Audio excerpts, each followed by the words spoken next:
তাহলে এই প্রথম ইনফরমেশনটা আজকে জানলাম, কোরআনের সর্বশ্রেষ্ঠ আয়াতের নাম, সবাই বলবেন একসাথে, কোরআনের সর্বশ্রেষ্ঠ আয়াতের নাম কোন সূরায়? আয়াত নাম্বার 255। এত আয়াত থাকতে এই আয়াতটা কেন সর্বশ্রেষ্ঠ হলো রে ভাই?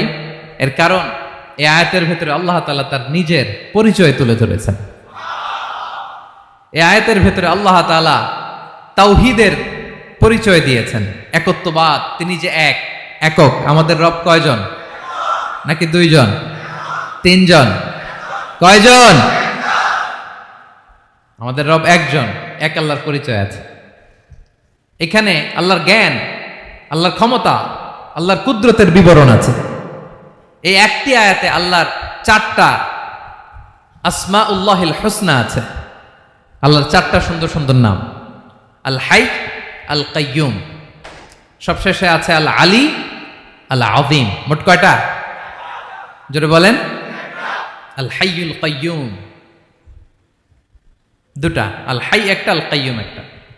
ওয়ালা ইয়াউদুহু হিফযুহুমা ওয়া হুয়াল আলিয়ুল, একটা আল আলী আর একটা আযীম। তাহলে মোট আল্লাহর কয়টা নাম আছে এখানে? এজন্য এই আয়াতটা কোরআনের সবচাইতে শ্রেষ্ঠতম আয়াত, আয়াতুল কুরসি। এটা আপনারা পড়বেন।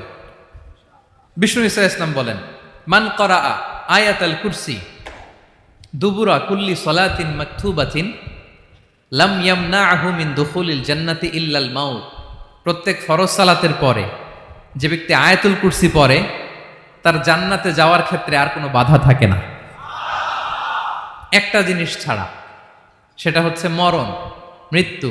লোকটা মরে না তাই জান্নাতে যায় না, মরলেই জান্নাতি। প্রত্যেক ফরজ সালাতের পরে যদি কেউ আয়াতুল কুরসি পড়ে, তার জান্নাতে যাওয়া কেউ ঠেকাতে পারবে না, কোনো বাধা নাই। একটা বাধা আছে, সেটা কি? মরে না। না মরলে জান্নাতে যেতে পারবেন? মরলেই